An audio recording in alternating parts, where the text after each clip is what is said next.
Nunca imaginé que lo último que haría antes de dejar Querétaro sería entregar un juego de llaves. No cualquier llaves, sino las de la casa con la que soñé para mi hija desde que era tan pequeña que se dormía en mi pecho. Una casita de ladrillo blanco de un solo piso, resguardada bajo un frondoso árbol de aguacate, con escalones crujientes en el porche y un pedacito de jardín donde podría plantar jitomates y albahaca si algún día se tomara el tiempo para hacerlo. Amalia estaba a mi lado cuando abrí la puerta principal por primera vez. Sus ojos recorrieron la pintura fresca, las ventanas impecables, los azulejos de cerámica que elegí con tanto cariño para la cocina. Me tocó el brazo. «No tenías que hacer esto», mamá susurró, aunque su voz temblaba de una manera que me decía que significaba más de lo que quería admitir. «Quise hacerlo», respondí. Y era cierto. Trabajé turnos dobles, renuncié a vacaciones. Incluso vendí mi anillo de compromiso después del divorcio, todo para que un día pudiera darle una base sólida, algo por lo que no tuviera que pelear. El plan era sencillo. Me quedaría unos días, la ayudaría a instalarse y luego me iría a San Miguel de Allende. Una casita rentada cerca de las colinas con espacio para mi máquina de coser y un poco de paz. Pero 2 noches antes de la mudanza, Amalia tocó a mi puerta con los ojos hinchados y una taza de té de manzanilla. Se acurrucó a mi lado en el sofá como si tuviera 10 años otra vez. «Podrías quedarte un poco más solo hasta que todo se sienta menos pesado». Y acepté. Claro que sí. 2 semanas después estaba en el recibidor de su nueva casa con mi maleta en una mano y una bolsa de mandado en la otra. La puerta de la habitación de invitados estaba entreabierta. Adentro, junto al tocador, había cajas apiladas con una letra elegante y curva a Elvira Campos. La primera noche que deshice mis cosas, me dije que no debía pensar de más. Las cajas con el nombre de Elvira Campos podían ser sobras de la mudanza. Tal vez Amalia ofreció guardar las cosas de su suegra por amabilidad. No pregunté. No quería empezar esta nueva etapa con sospechas. Doblé mi ropa en silencio, tomando la habitación de invitados más pequeña al fondo del pasillo. Pero para la tercera mañana la voz de Elvira resonó desde la cocina antes de que siquiera me sirviera mi café. «Este sartén es inútil, se pega todo». «¿No remojas los sartenes, Clara?», dijo mi nombre como si le supiera amargo. Amalia no dijo nada, solo siguió untando mantequilla al pan como si no me hubieran regañado en mi propia cocina. O bueno, lo que había sido mi cocina hasta que la regalé. Enjuagué el sartén en silencio con las manos cálidas por el agua jabonosa, el rostro ardiendo por algo que no quería nombrar. Esa noche encontré a la hermana menor de Esteban, Sofía, acurrucada en el sofá de la sala, con una cobija que yo había tejido para el graduación de Amalia. Traía audífonos, los pies descalzos sobre el reposabrazos. Elvira usaba la mesa del comedor como estación de manualidades. Amalia estaba al pie de las escaleras mandando mensajes. Nadie preguntó si necesitaba ayuda con el mandado. Nadie levantó la mirada cuando entré con bolsas de frutas y rollos de papel. Para el fin de la semana quedó claro que no estaban de visita. Elvira empezó a asignar tareas con comentarios al pasar. «Clara, la basura está llena». «Clara, ya no hay leche». Amalia nunca intervino. Cuando le pregunté con suavidad si Elvira y Sofía se quedarían mucho tiempo, respondió con un encogimiento de hombros. «Solo hasta que decidan qué hacer». Moví mis cosas de la habitación de invitados después de que Elvira dijo que necesitaba el espacio para su postura. No discutí. Armé un catre en el cuarto de lavado junto a la secadora y doblé mi camisón en el estante sobre el detergente. Me dije que era temporal. Pero ni siquiera entonces estaba segura de a quién quería convencer. Al principio me convencí de que solo estaba siendo útil. Es lo que hacen las mamás. No doblar ropa que nadie agradece, rellenar la jarra de café sin que te lo pidan, fregar regaderas que solo se notan cuando están sucias. Amalia trabajaba jornadas largas. Esteban llegaba exhausto y apenas me hablaba. Elvira siempre tenía algo que le dolía las rodillas, la espalda, el cuello. Y Sofía tenía una rutina sensible que al parecer incluía dormir mientras todos los quehaceres de la casa se acumulaban. Así que llené los huecos. Limpié encimeras, repuse papel, hice listas cuando el refri se vaciaba. Llevaba una libretita en el bolsillo de mi delantal donde anotaba los gastos aunque a nadie le importaba. Me recordaba a otra época. Amalia tenía 8 años cuando su papá se fue. Recuerdo estar en el pasillo del súper con 2 latas de sopa y una caja de toallas sanitarias, sabiendo que solo podía pagar una. Esa semana comimos arroz con frijoles y caminé los últimos 5 kilómetros a casa bajo la lluvia, porque no había para gasolina. Ella nunca lo supo. No la dejé. Ese mes Amalia dibujó un crayón sobre papel rayado. Era una casa con jardín y 2 figuras de palitos tomadas de la mano. Arriba escribió con marcador morado la casa de mis sueños con mamá. Todavía lo guardo doblado en mi Biblia entre los salmos y las promesas en las que tanto quise creer. Ahora, 20 años después, estaba en esa casa soñada, raspando huevo quemado de un sartén, mientras Elvira estaba en la mesa mirando su celular con el volumen alto. Solo levantó la vista para decir: la próxima vez no los cocines tan secos. A Esteban le gustan las yemas líquidas. Amalia tomó su café y no dijo nada. Esa noche la escuché decirle a Esteban que yo siempre había sido práctica. Se rió como si eso fuera algo pequeño e inofensivo, como si yo fuera una herramienta en lugar de una persona. Doblé las sábanas en el sofá que ya no me pedía compartir, las puse en la canasta y apagué la luz. Ya no me sentía de visita, me sentía administrada, y cada día me hundía un poco más en las paredes de esa casa, hasta que no sabía dónde terminaba yo y empezaban los quehaceres. Era tarde. Ese tipo de silencio que solo llega cuando la lavavajillas murmura bajito y la casa olvida que sigues despierta. Fui a la cocina por un vaso de agua descalza, cuidando no hacer crujir el piso. Al pasar por el comedor, escuché voces suaves pero no ocultas. No sabían que estaba ahí. Siempre ha sido así, dijo Amalia con un tono tan casual que tardé un segundo en darme cuenta de que hablaba de mí. Si mi mamá no está, tu mamá va a esperar que yo haga todo. Así está equilibrado. Esteban soltó una risita. Entonces estás delegando el problema de tu suegra a tu madre. Amalia también rió ligera, sin preocupaciones. Ella está acostumbrada a trabajar duro. No le molesta. No me moví. No pude. Me quedé en la sombra detrás del medio muro, mi mano apretando el vaso frío. Por un momento pensé que había oído mal. Pero entonces Amalia lo dijo de nuevo más claro. Es práctica. No necesita mucho. No es como si tuviera otro lugar a donde ir. Regresé al cuarto de lavado antes de escuchar más. El sonido de su voz, la voz de mi hija repitiéndose en mis oídos como una nana cruel. No solo había tolerado mi presencia, lo había planeado. Lo había arreglado como una red de seguridad para ella. No estaba aquí por amor. Era un amortiguador. Esa noche no dormí. Me quedé en el catre mirando las baldosas del techo, el leve tintineo de la lavadora enfriándose a mi lado. Pensé en las veces que caminé a casa con la ropa empapada después de turnos dobles, solo para leerle un cuento antes de dormir. Las noches que me senté al borde de su cama susurrando: no hay nada en el closet, pequeña. Aquí estoy yo. Ahora era un cuerpo que ella ponía entre ella y las expectativas de alguien más. No lloré. Algo más frío que la tristeza se asentó en mí, algo que observaba, registraba, empezaba a retraerse. A la mañana siguiente puse la mesa para 5 como siempre, pero algo en mí había cambiado.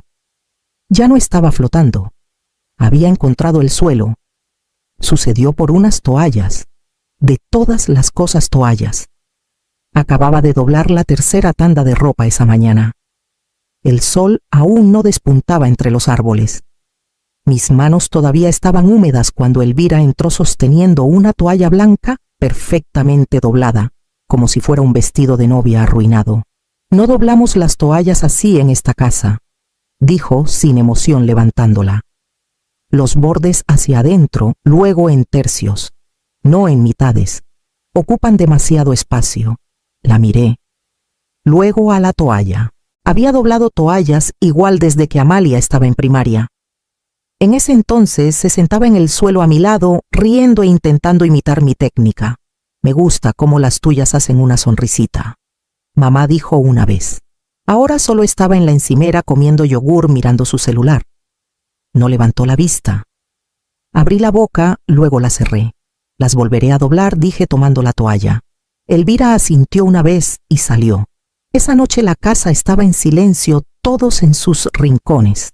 Me quedé en la cocina con la luz apagada, la lavavajillas zumbando suavemente detrás de mí.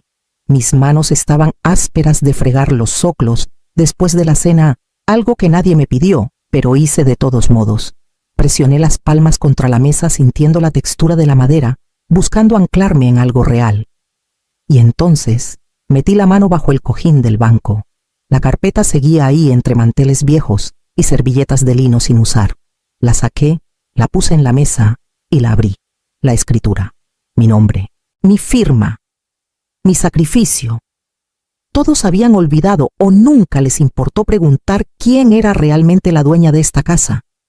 Pero yo no lo había olvidado. Miré el documento hasta que la lavavajillas sonó señalando el fin del ciclo. No me moví. No necesitaba hacerlo. Sabía que seguía. A la mañana siguiente me levanté antes que nadie. El pasillo estaba quieto, las puertas cerradas. Tomé mi café en el patio trasero con el celular en la mano y llamé a Daniel, un viejo amigo de los días en el hospital, ahora abogado de bienes raíces en Guanajuato. Contestó al segundo timbre. Clara Han, pasado años. No perdí tiempo. Necesito que confirmes algo. En voz baja. Le leí el número de parcela de la escritura junto con mi nombre completo y la fecha de registro. Estuvo callado mientras tecleaba. Eres la única dueña, dijo al fin. Sin gravámenes, sin cofirmantes, todo en orden. Asentí aunque no podía verme. Gracias. Eso es todo lo que necesitaba. Colgué, tomé un sorbo de café y miré el patio, los móviles de viento de Elvira tintineando sobre su albahaca que nunca había regado. Ese día comencé a escribir. Cada tarea que hacía, cada comentario hiriente soltado casualmente en el desayuno, cada vez que Elvira me corregía frente a visitas, cada vez que Sofía dejaba platos amontonados en el fregadero, cada vez que Amalia desviaba la mirada, lo documenté sin enojo como enfermera, registrando signos vitales, sin juicios, solo hechos. Por las noches guardaba la libreta en el cajón con las pilas de repuesto y la cinta adhesiva. No decía nada. Seguía doblando las toallas mal. Sonreía cuando me pedían el mandado. Me hacía a un lado cuando alguien necesitaba espacio en el pasillo. Pero algo había cambiado. La quietud en mí ya no era sumisión. Era cálculo. Habían confundido mi silencio con debilidad. Pero el silencio estaba aprendiendo, podía ser un arma si lo sostenías lo suficiente. Y yo tenía tiempo, tenía la propiedad, tenía todo el derecho de esperar. Y lo hice. Hasta la noche en que todo estalló. La cena debía ser casual, palabras de Elvira, no mías. Solo unos amigos de Esteban de la oficina, comida para llevar de ese lugar tailandés caro, y según ella, una oportunidad para que todos vieran lo bien que funciona esta casa. Pasé la tarde planchando servilletas y recalentando rollos primavera que nunca llegaron a tiempo a la mesa. Cuando llegaron los invitados, Elvira tomó el lugar principal. Yo me quedé en la cocina llenando vasos y recogiendo platos. Nadie ofreció ayudar. Amalia se movía por la noche con una sonrisa ensayada, pero vi el destello en sus ojos cuando Elvira gritó durante el postre. Saben, mantenemos a Clara porque dobla las toallas como profesional, aunque aún estamos trabajando en el sazón. Risitas siguieron. No crueles, solo cómplices. Miré a Amalia. No me devolvió la mirada. Después de que los invitados se fueron, Elvira se sirvió otra copa de vino y se quitó los zapatos sobre la alfombra que limpié esa mañana. La próxima vez, no abuses del ajo. Sí. Algunos aún tenemos papilas gustativas. No respondí. No necesitaba hacerlo. En cambio, caminé al pasillo, saqué la carpeta del cajón donde guardaba las pilas y regresé a la mesa. Puse la escritura frente a Elvira. La miró luego a mí. Tienen 10 minutos para empacar lo suyo, dije con calma. Esta no es su casa. Nunca lo fue. Elvira rió cortante, incrédula. No puedes estar hablando en serio. No hablé. Amalia se levantó despacio con la voz quebrada. Mamá, no hagas esto. La miré entonces, de verdad la miré. Hice todo por ti. Tú elegiste hacerme invisible. Esteban no dijo nada. Se quedó quieto con las manos en el regazo como esperando que pasara la tormenta. Elvira abrió la escritura, la revisó, y por primera vez desde que la conocí no dijo nada. Su boca se apretó, su copa tembló ligeramente en su mano. No alcé la voz, no hice un escándalo. Solo me di la vuelta y caminé por el pasillo pasando las fotos que colgué, la habitación donde leía cuentos antes de dormir, y salí por la puerta trasera. Los dejé con el silencio. Y no miré atrás mientras la casa detrás de mí empezaba a resquebrajarse. La casita era silenciosa, de una manera que la ciudad nunca fue. Por las noches, los grillos cantaban bajito fuera de mi ventana y el viento se deslizaba entre los árboles como un viejo amigo. No deshice mis cosas de inmediato. Me moví despacio, dejando que cada cajón y gabinete respirara antes de llenarlo otra vez. Hice sopa. Leí. Me senté en el porche con un té y no me apresuré por estar en ningún lado. Pasó una semana antes de que llegara la llamada. El nombre de Amalia iluminó mi celular justo después del atardecer. Lo dejé sonar 2 veces antes de contestar. Mamá dijo, y su voz se quebró de inmediato. No sé qué hacer. No dije nada. La dejé hablar. Me está haciendo hacer todo, lloró Amalia. Limpiar, recibir visitas, cocinar la cena todas las noches. Hasta dijo que no barro bien. Y Esteban pregunté. Dice que no la moleste, que está bajo estrés. Solo mira como siempre. Dejé que sus palabras flotaran en el aire entre nosotras. Luego dije con calma, ahora ves de qué te protegí. Se quedó callada. No me importaba ayudar, añadí, pero me importaba que me desecharan. No quise hacerlo, susurró. Solo pensé, sé lo que pensaste, dije. Y estabas equivocada. Empezó a decir algo más, pero la interrumpí con suavidad. Espero que encuentres tu voz pronto, Amalia. De verdad. Luego le dije que tenía que irme. Mi tetera estaba hirviendo. Colgué antes de que pudiera responder, no por crueldad, sino porque no había nada más que explicar. Me quedé junto a la ventana escuchando el silbido suave de la tetera, el vapor subiendo en una cocina que finalmente era solo mía. La tierra aquí es más suave de lo que recordaba. O tal vez mis manos han aprendido a moverse más despacio con más certeza. Pasé la mañana de rodillas, cavando surcos para las semillas que guardé en una lata de café marcada algún día. No me olvides cempasúchiles, verbenas silvestres. Flores que no piden atención pero crecen fuertes donde las plantas. A mediodía me dolía la espalda y la tierra se aferraba bajo mis uñas, pero no me importó. Dejé la palita a mi lado y me limpié el sudor de la frente. El jardín tardaría semanas en mostrar algo verde, pero ya parecía algo en lo que podía creer. Cerca de las 2, doña Carmen de la casa vecina apareció en la reja con un pay de limón envuelto en aluminio. Todavía tibio, dijo. No hizo preguntas. Solo sonrió, dijo que era bueno tener otra mujer por aquí otra vez. La invité a sentarse, pero me despidió con la mano y prometió pasar la próxima semana. Llevé el pay adentro, corté una rebanada pequeña y puse la tetera en la estufa. Cuando el té estuvo listo, lo llevé al porche y me acomodé en mi vieja silla de mimbre. La brisa traía el aroma del cedro calentado por el sol. En algún lugar detrás de los árboles, un cardenal cantó claro y agudo. Tomé un sorbo de té y cerré los ojos. Por primera vez en mucho tiempo no sentía que le debía nada a nadie. No era útil. No estorbaba. Solo estaba aquí, en un lugar que elegí en una vida que podía reclamar. Y cuando el teléfono sonó otra vez, con su nombre parpadeando en la pantalla, no corrí a contestar. Lo dejé sonar mientras tomaba mi té, escuchando el silencio. Le di una casa y ella me dio una carga. Ahora he devuelto ambas, no con enojo, ni siquiera con dolor, solo con verdad. Algunas cosas no necesitan castigarse, solo necesitan verse con claridad. Ahora lo veo como el amor puede torcerse cuando siempre se espera, pero nunca se reconoce. No me arrepiento de haberle dado la casa.